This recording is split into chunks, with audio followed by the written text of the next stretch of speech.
Gaur Bhaktivinoda, Hare Krishna.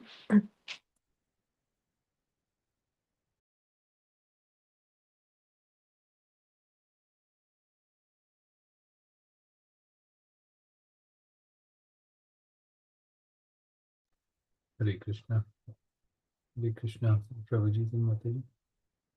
Mataji, should I do the sharing right now or I should wait?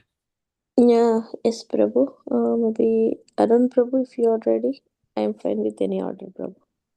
Yeah, Neeraj Prabhu, if you want to go ahead, you can go ahead and then I can go ahead after you. Okay, Prabhuji. So, Hare Krishna, everyone. Thank you for giving this opportunity to share one of the pastimes. So today, I'm going to share one poem, which is about the flute of Lord Krishna. So we all know that flute is so much dear to Lord Krishna. And this poem is written by one of the disciples of Giriraj Swami Maharaj. And the name of the poet is Nikunja Vilāsinī Dāsī. It's poetress. So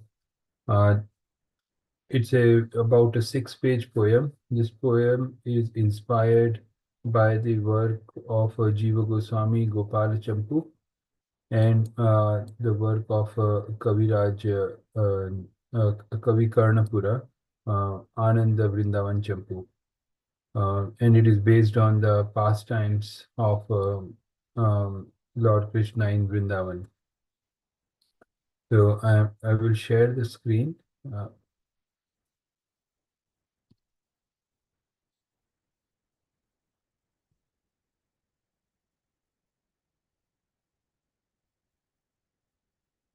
And I will read the poem. The poem is in English and it is very rhythmical. The verses, the small paragraphs are very rhythmical. So I will read the poem. The Venu, Krishna's bamboo flute, was once a bamboo stick. He grew on the banks of the Yamuna until he was tall and thick. He bowed down to the dust where golden footprints tread, while the other bamboos looked up high. What a strange fellow he is, they said. Krishna came to the grassy shore and spoke to the little bamboo. Can I ask you a favor, little one? Sure, blue boy, anything for you. I want to cut you and shape you into a handsome little flute with 6 holes that play 8 notes, which will perfectly me suit. Is there another way? The little bamboo cried. I'm afraid not, said Krishna, but it will be worth your while.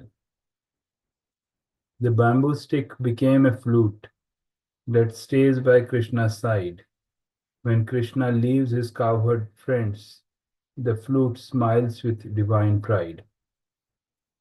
Krishna loves to play his flute and fill it with magical sound. When it enters the ears and heart, the powerful effects resound. Who can describe the melody of the little Venu flute? Only by seeing its victims we can know the hidden truth. When Krishna plays the first note, Lord Shiva forgets his dance. He becomes dizzy and drops his drum in a stupefied trance. Lord Brahma, the creator, forgets his eminent position. With his 4 heads and 4 brains, he is confused beyond recognition. The Gandharvas lose their voices, not knowing what's wrong.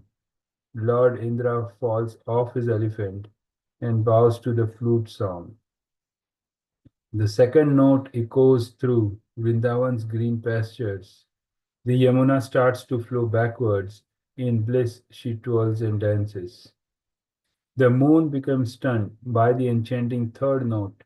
His face beams brighter. You almost forget to float. The fourth note is a message to the Krishna's beloved cows. Their ears shoot up and drink. the nectar it endows. They freeze in the moment like a picture in a book. The cows forget to chew the grass while the calves blankly look. Krishna calls them one group at a time. By each flute note he hums. White cow, black cows, cows of all colors, cows with heads like mridanga drums. Thousands of cows come to Govinda, but some pretend they don't hear. So the flute calls their names, Shyama, Gauri, Pushpa, Priya. Enraptured by Krishna's flute, they drink his moon-like face. They lick his lotus feet, holding him in their heart's embrace. They all return home in a dust storm as the sun begins to sleep. When Krishna's devotees hear his flute, they laugh and joyfully weep. The flute tune soothes their aching hearts, for it means that Krishna is near. His absence seemed like an eternity, but now it's bliss they hear. The flute song makes the peacocks dance, and the cuckoos sing in their nests. Sometimes Krishna plays for himself, or in a concert for his guests. When he plays the fifth note on a starry full moon night, the gopis follow the flute song till their Krishna is in sight. All the seasons become manifest with the sixth note's power, inundating the Vṛndāvana forest with its bounteous fruits and flowers. Krishna makes lakes appear with his bamboo flute so rare. He slaps his friend Vishal and his flute and initiates Brahma into his care. With the mystical seventh note, he creates a symphony of mellows, combining summer or winter, autumn or spring in different varieties and flavors. The eighth note is meant for Radha, whom the flute plays adores. She leaves everything when she hears the flute to run to the Yamuna shores. She sees her Kana in a bending pose, crooked and full of contradictions. The flute is like the flautist, paradoxical beyond our imaginations. A flute has many holes, so it seems to be defective, yet the music it plays is incredibly effective. Krishna's flute is hollow, yet holds a song deeply felt, and although it's coarse and hard, it can make hard hearts melt. The Vamsi flute, like its name, is said to be a high class, not rash, yet Krishna's Vamsi makes the gopis abandon their Vamsas in a flash. The bamboo stick was humble and gave Krishna his life. With it, the blue boy made a miracle and took away all strife. The flute is not duplicitous. What is inside is out, it said. So Krishna blew sweet music through its six holes it spread. The six holes are the six anarthas that bind us in this material space. When it becomes hollow like flute, Krishna can fill us with his grace. When we are humble like the flute and bow to Krishna's will, he will use us as instruments for his purpose to fulfill. Krishna came as Chaitanya in this iron age so cold. His flute was born the mridanga to echo in an age of gold. The flute song is the Mahamantra, holy names, impurities uproot, connecting us to Vṛndāvana, where Krishna plays his flute. Hare Krishna, Matajis and Prabhujis. Thank you so much. I think this poem did give us a lot of realizations, and this is a very deep meaning. So I thought to share this. And I want to share a small story about the reciprocation of Lord Krishna with his devotees. So we all know the story of Akbar and several stories of Akbar and Birbal, but we never think about, we know that they are real people, but in fact, Birbal was born in a Brahmin family, and his actual name was Mahesh Dāsī. And Birbal was as a devotee of Lord Rama. So this story is about how he had a like an experience when he was with Akbar, that how he has a reciprocation from God. So it was a time when they went to the forest just for hunting. At that time, both of them were alone, and then they started in the morning, and they had to come back to the palace kings in the afternoon time. Somehow, the things got delayed, and then it was this King Akbar became very hungry, and he asked Birbal, I am hungry. What can you do for me? You say, and it was almost like afternoon time, and Birbal said like, "O King Akbar, I do not know what I can do for you, but I know that this is the time for me to chant, and I'm going to chant, and Lord will take care of the food." And Akbar said like, really, this is your time to chant, and like you will not care for me? How is that? What? That's not good thing. But then Birbal said like, okay, I'm going to sit under the banyan tree, and I'm sure that Lord will make some arrangement for the food. And then he started his chanting, and he was a devotee of Lord Rama, so he was chanting Rama's name. And Akbar saw that, okay, what to do now? So he climbed the tree, and he was trying to search here and there, and found that, okay, just nearby he could found some small cottage. Like he climbed the tree and saw that what was near. So a small cottage he saw. And so he thought, okay, at least let me go to that cottage and ask if somebody is living there, then it's possible that I can get something. So he just went by himself. He did all the hard work, just like even a king has to do this type of work when they're alone. So he went to that cottage and knocked on the door. The family opened the door, and they were surprised to see that a king has visited their home. And they said like, oh, what? How can we serve you, king? So he was given a lot of respect by that family, and then they offered him the food, and he ate the food. He was very much happy, satisfied that okay, at least he was able to satisfy his hunger. So he said, okay, now I'm going to take a leave. All of a sudden, he remembered that oh, I should take some food for Birbal also. So he asked the family, can you pack me some food? And said, yes, sure.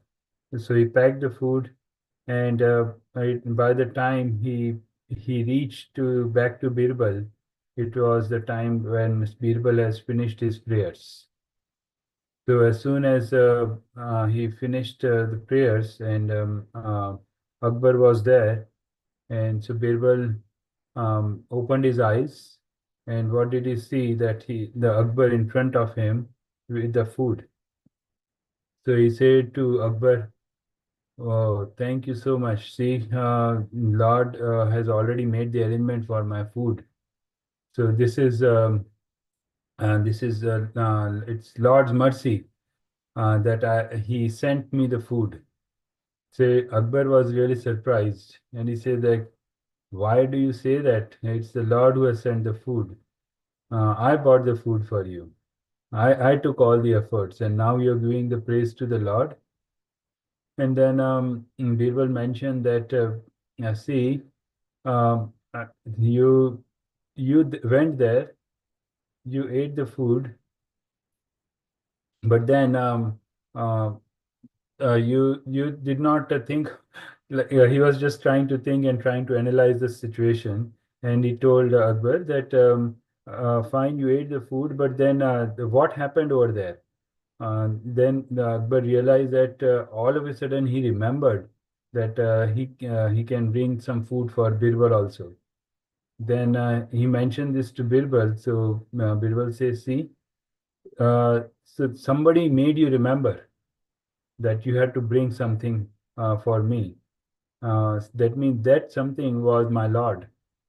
So my Lord, who is residing in my heart and who is residing in your heart. So they know, they have a connection, and that's how he made you remember it. So it is Lord who helped me to get the food. And Akbar was really surprised, and he also thanked Birbal for giving that type of realization. So this was one of the story which I just recently heard and thought to share it with you. This also gives me it is a saying that it's in Hindi. That saying is that अगर तुम प्रभु के नाम में तो कृष्णा तुम्हारे काम में, तुम अपने काम में तो प्रभु अपने धाम में. It is said like in English, it is, if you are with the Lord's name, then Lord will be in your work. If you are in your own work, then Lord is also in his work and place. It's, so that is the beautiful pastime story I wanted to share. With this, I will stop here. Thank you so much, everybody, for listening and bearing me. As you know, that I'm not a great speaker, but I tried my best. Hare Krishna. Thank you, Prabhu. It's your humility that you're saying that, but it's very nicely described, Prabhu. Uh, Thank you for bringing this poem of flute and nice story, and ending with the nice quote, right? If you are in the Lord name, Lord will do your work. But if you do your work, Lord will be in his own work. Yes. Thank you, Prabhu.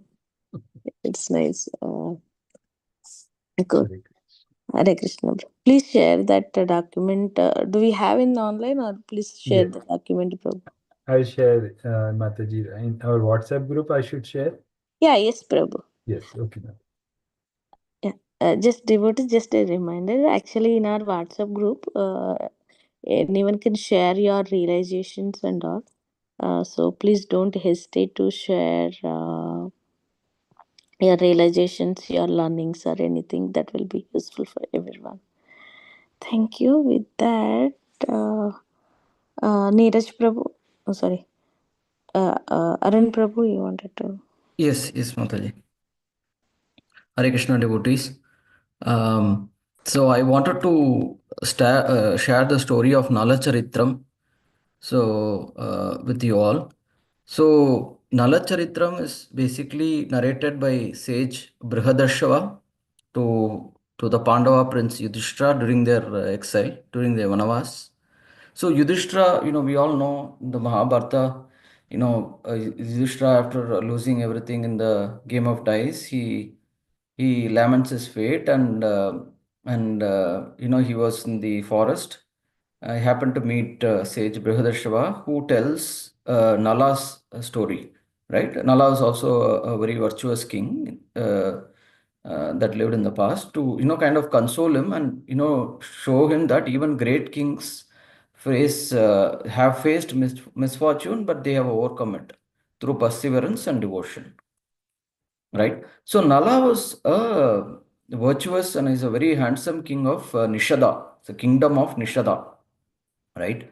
And Damayanti was the beautiful princess of Vidarbha. So they had, fallen in love, not like, normally where people meet and, they get to know each other and then fall in love. So they fall in love without meeting through a golden swan.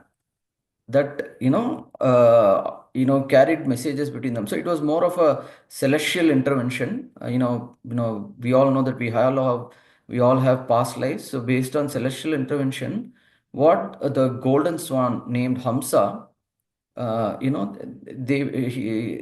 he played the crucial matchmaker. Describing Nala's virtues to Damayanti in her garden, and then returning to tell Nala about Damayanti's beauty, right? So they both fell in love without having even met, right? So Damayanti, it was time for Damayanti Swayamvara, right? In those ages, the Swayamvara was the ceremony through which great queens got married. So princess had to choose her husband. So for that, the kings and princes came from many different places. Even the gods, demigods like, Indra, Agni, Varuna, and Yama attended, right? Because they were also desiring Damayanti. And Nala also attended. So here there was a challenge, right? Damayanti had known about Nala, but had not, seen Nala. So how did she differentiate the Manushya versus the demigods? So usually the demigods, their feet do not touch the ground, right? It hovers slightly above the earth. Whereas Nala's feet was firmly planted right on the ground. And the gods, the demigods, do not blink their eyes. So they don't blink their eyes because humans, we blink our eyes like now and then, right? The gods' garlands are ever fresh; they do not wither, right? Whereas Nala's garden, it withers, right? It kind of dulls out after some time. The gods, the demigods, the Agni, Varuna, and Yama, they don't cast any shadows. We all have shadows, right? Nala had a natural shadow. And gods, the demigods, don't sweat. But Nala had, kind of sweat along his neck and somewhere along his neck and face.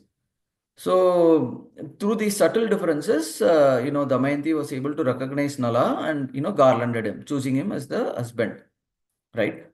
So Nala and Damayanti, they lived happily for several years. They had two children named Indrasena and Indraseni. Actually, it's given as Indrasena and Indrasena, both son and daughter named Indrasena. And then Kali, the evil Kali, he became jealous of their happiness because it is said that I've read in heard in one of the lectures that Lord Saturn or Shani Bhagavan is also a form of Kali. So he had arrived late at the Swayamvara. Before that, the Swayamvara got over. So he had this jealous feeling, and he was waiting for an opportunity to kind of destroy their happiness, right? So what happened was usually before performing any ritual, we need to wash our hands, our legs, and clean ourselves, right? So during one of the days, what Nala happened to do was he didn't wash his legs properly. Like one of the back side of the leg, there was a small spot which he had not washed properly, and that gave the opportunity to, for the Kali's influence. So Kali entered his body, right? And Nala developed a gambling addiction because that's all the symptoms of Kali, right? All gambling and, meat eating, intoxication, those kind of stuff. So he developed a gambling addiction, and also Kali affected his brother Pushkara also. And Pushkara developed, he challenged his brother Pushkara to a game of dice, and he was. It is said that his Kali's friend Dwapara entered the dice of Nala and made him lose everything. So in the due days, so he lost his wealth, he lost all his kingdom and possessions, all his people were weeping. right? So what happened was um, during this Damayanti, like, kind of recognized that, okay, she should send both her children to, to Vidarbha, right? Because she kind of was able to foresee that they were losing everything and then they might lose their children also. So he advised to send their children to Vidarbha for safety. So, so what happened was finally Pushkara demanded that Nala, stake Damayanti herself in the dice game. So suddenly, Nala kind of came out of, Kali's influence for a brief while, and he refused. So he was stripped of everything. Even it is said that he stripped off all his clothes also, expensive clothes and everything. Is only one garment that was left.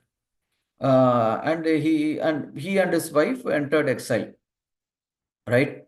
So they lived, it is said that they shared only one garment between them. So that was the level of losses. And they went to the forest, and so still Nala was influenced by Kali, and what they were once sleeping in a, in an old, in the forest there are some old building remains, right? So in the night they found shelter there and they were sleeping. And suddenly, even then, what Nala believed was, like, he believed that Damayanti would be better off without him, and because he was in a very bad state, he was overwhelmed by shame, and he could not bear her suffering.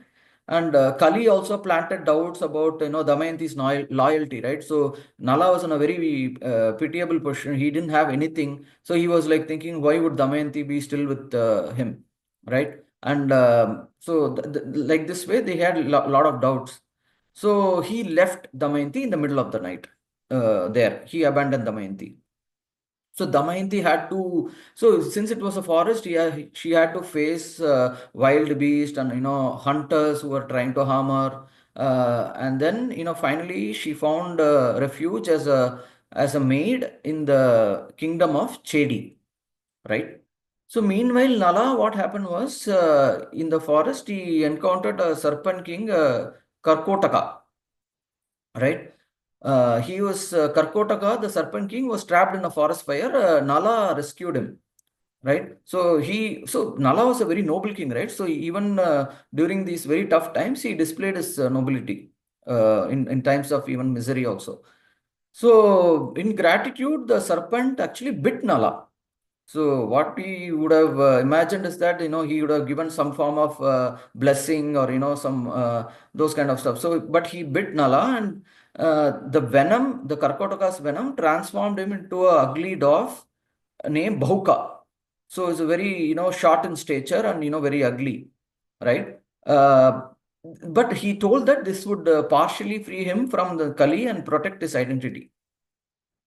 So he also bestowed him with extraordinary skill with horses and mastery in cooking.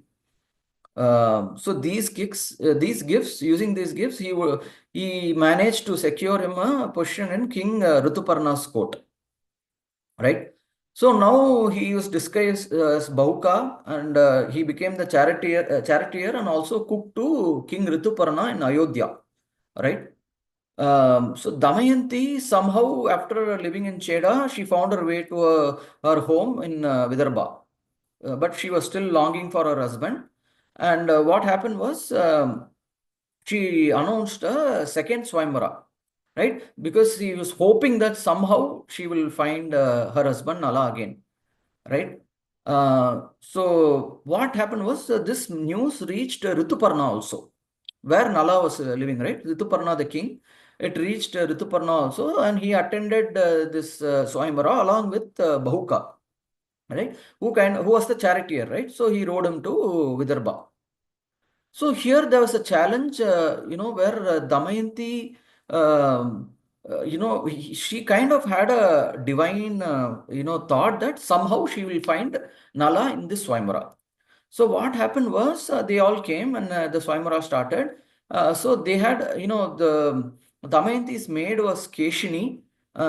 She saw Bahuka handle fire without, getting burned, and fill water vessels before by just touching the water vessel, the water would get filled. And he would bend a flower without touching it, right? It's all divine signs that Nala had received from the first Swayamvara, from the gods. And Damayanti tasted also, Bahuka's cooking and recognized the unique flavor. And she kind of, with her maid servants, got a lock of Bahuka's hair and matched with one she had preserved from Nala's, right?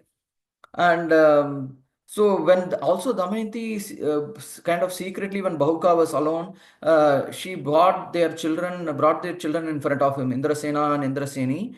And Bahuka kind of, immediately wept and embraced him, right? Because although he's in a different form, although he's tried to hide from Damayanti, he could not control his, emotions. And he wept and embraced them. And then so basically his voice also kind of betrayed him. His voice did not change. And there was a private message, private interaction between Nala and Damayanti, which only Nala could recognize, and he kind of answered that. So all these confirm that he was he was Nala, right? And then Damayanti also asked whether a man should abandon his faithful wife while she sleeps. So Bahuka, he kind of repented, and he accounts this for Kali's influence, right? Kali's influence, kind of created a lot of doubt, and that's why he left Damayanti. And then what happened was, remember previously meeting Karkotaka? So Karkotaka also provided, Nala with a magical garment, right?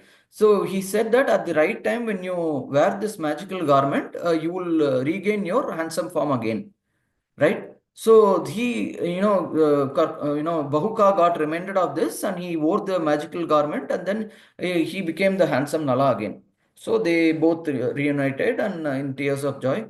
And then Rituparna, what he did was, he kind of recognized this, and he helped Nala by tutoring him in dice. And Nala challenged Pushkara again and won back his kingdom and everything, right? And then he forgave Pushkara also. So so this was the story. So the learnings from this is, the power of love and devotion. Damayanti and Nala, they were very devoted. And then destructive nature of addiction, because in Mahābhārata also we saw that, the dice game created a lot of havoc, and the Pandavas had to lose everything. So here also the dice game created a lot of issues, right? And then perseverance, right? So even though there were hardships, both had to persevere and go through that.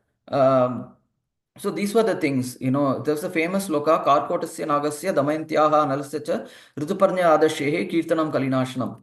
So this shloka is kind of recited to get rid of Kali's influence. But yeah, I mean, the overall point is, if we remain in devotees association, we kind of chant our rounds and do our devotional services, we will not be affected by Kali's influence, because it's the Gora age of Kali. The Kali is waiting to influence us and destroy us in all the time. So we should make sure that we remain in divine association and not give room for that. Yeah, that's what I had.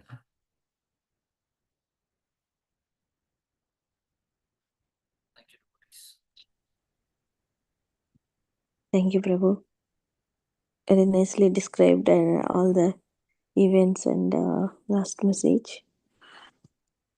Thank you, Mataji. Devotees, if anyone wants to share anything or whatever realizations or anything.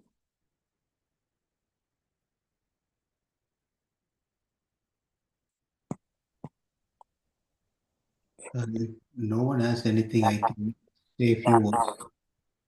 Sure, Prabhu. Hare Krishna, Prabhu. I have one quick question, Prabhu, to Arun, Prabhu.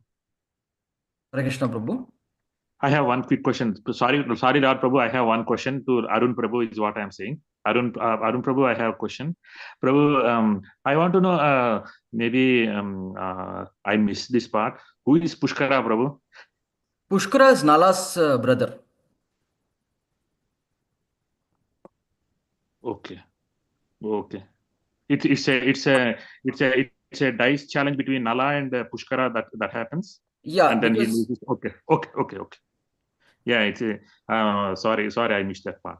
yeah, Hare Krishna. Hare Krishna.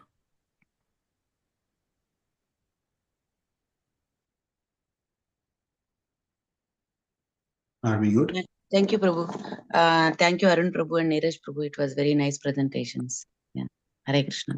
Thank you, Mataji. Hare Krishna. Yeah, I agree to Mataji. It was very nice. Neeraj Prabhu reciting that poem and then also the story, and likewise Arun Prabhu's also. I just want to share some of, as he was saying, I was hearing the story of Nala-Damayanti. Some of the points I felt it's important from the story that we can take as a lesson. As he was telling, I was taking some points and notes here. One of the thing is that um, let me know.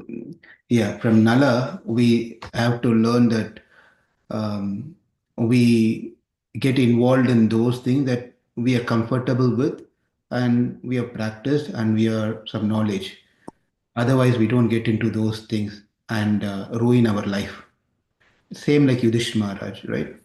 So here also the same thing. Nala, he was not anywhere good in gambling, but then he got into this program.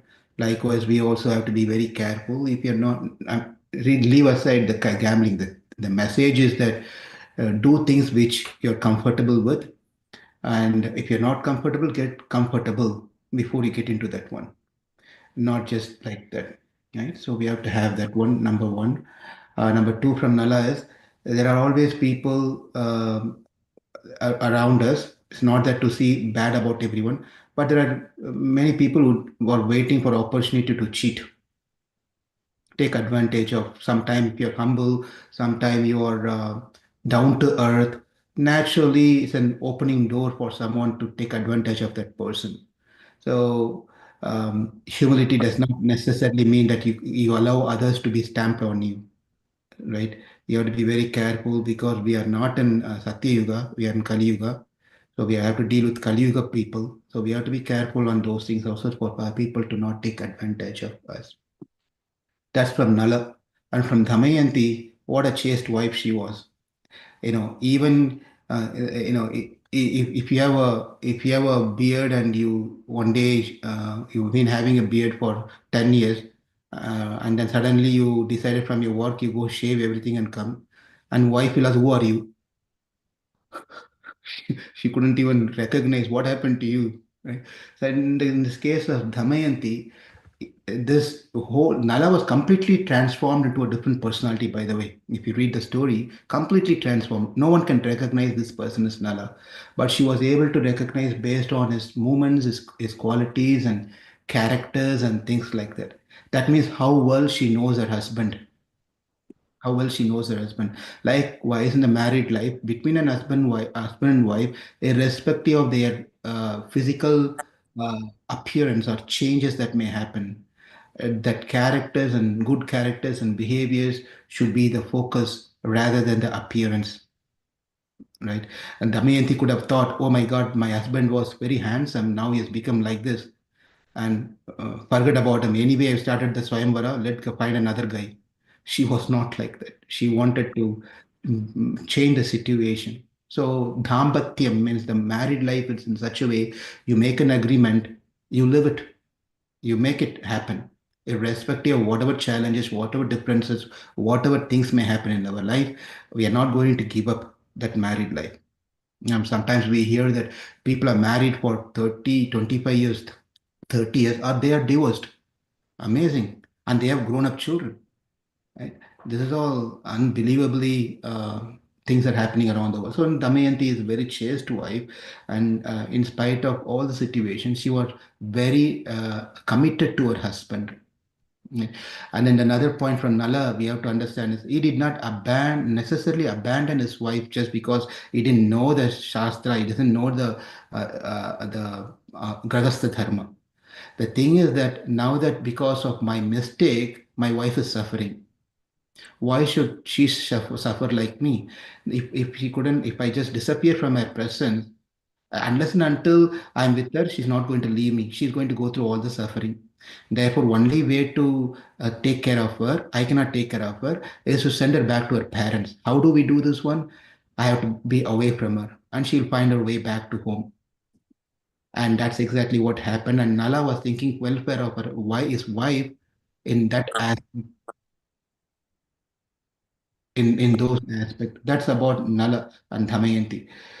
Now, coming to the Pushkara, the brother, as you know, the Kali Yuga is so bad. We are not everyone is Rama, Lakshmana, Rama and Lakshmana, Bharata. There are special families, special brothers, but unfortunately, it's just things are so bad that sometimes even brothers, not many times, brothers even get into conflicts and fights and problems. Brothers, when I say brothers, sister, anyone, right? They get into difference of opinion, they fight, they don't talk, etc. These are something we have to avoid as devotees here. And Rituparna and Nala, Rituparna was very good in gambling. He knows the skills. And Nala was very skilled in doing being a charioteer. So they exchanged the knowledge. They were not envious of, oh, you know gambling very well.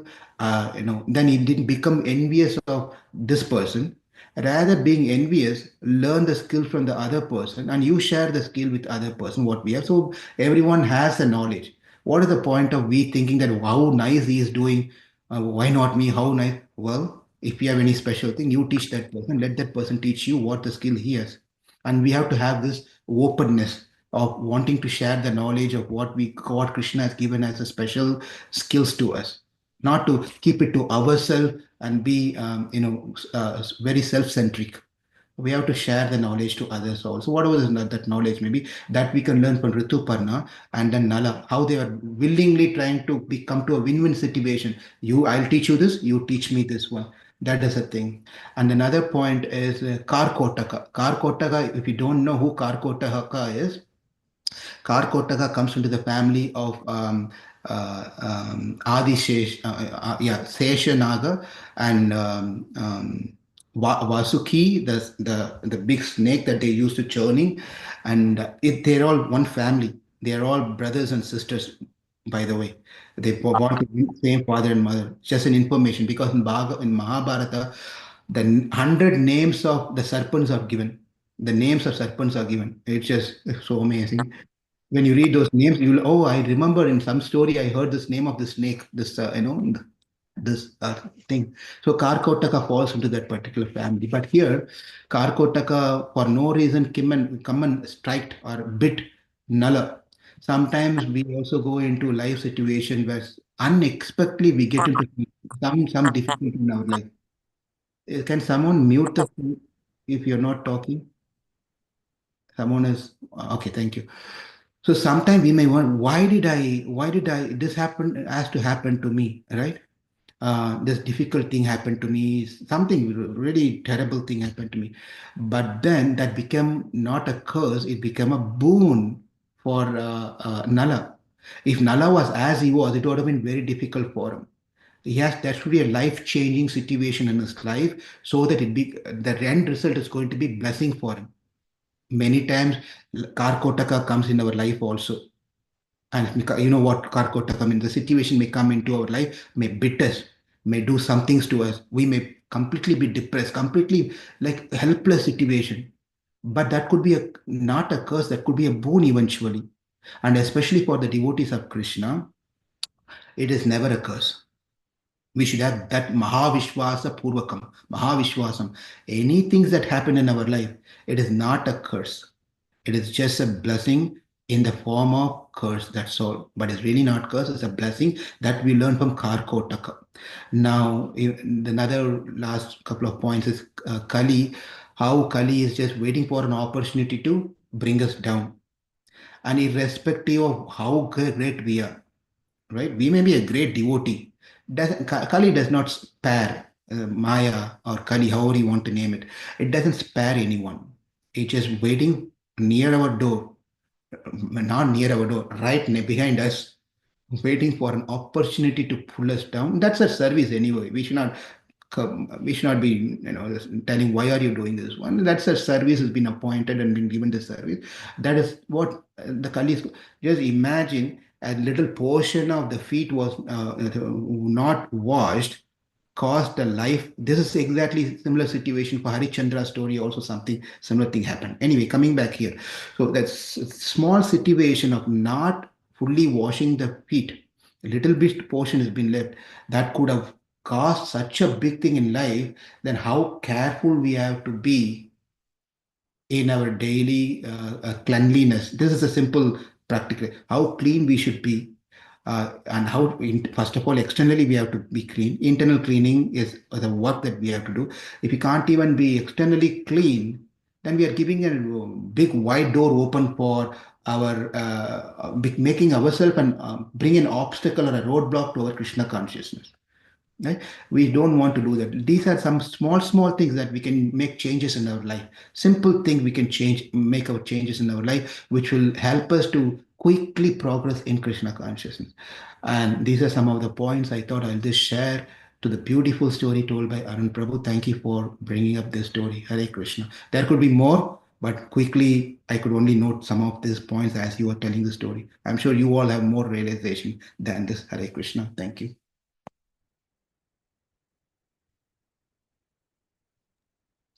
Thank you, Prabhu. Yeah, it's nice. Wonderfully you explained. I remember Nala and Bhima both are like very good cooks. Nala Bhima Pakam. Yes. Yes, And that also tells us husband should also cook. yes, Prabhu. Husbands are the great cooks. Please utilize your talents, Prabhu, day-to-day life. Thank you, Prabhu. Thank you, Prabhu. Hare Krishna. Nice summary. Thank you, Prabhuji. Thank you. Hare Krishna. Thanks, everyone. Thank you, Prabhuji. Hare Krishna.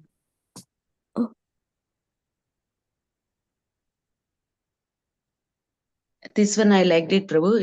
In our life, the Karkotaka, the situation will come. So when the situation comes, we will be like bewildered. Oh, what happened? It's been a while. I'm chanting. Where are you, Krishna? But sometimes our vision is like, we can see in this room only. Even next room, what's going on, we cannot even see. But Krishna's vision is like a drone vision. So he will see our future and he will plan our present. But we will think. That is not good for us, but yeah, Krishna's plans are always very nice. We can understand about your explanation, Prabhu. Thank you. Hare Krishna. But like Yudhishthira Maharaj went through the same situation. He was thinking, I am the most in the whole world. I am the most the person who's mostly suffering with all these problems going in my life. I don't think anyone ever would have gone through this suffering like what we are going through as a family. That's when this story came. It's not you. There are people who are more suffering than you. What you call. Then that's how the story appeared. This story.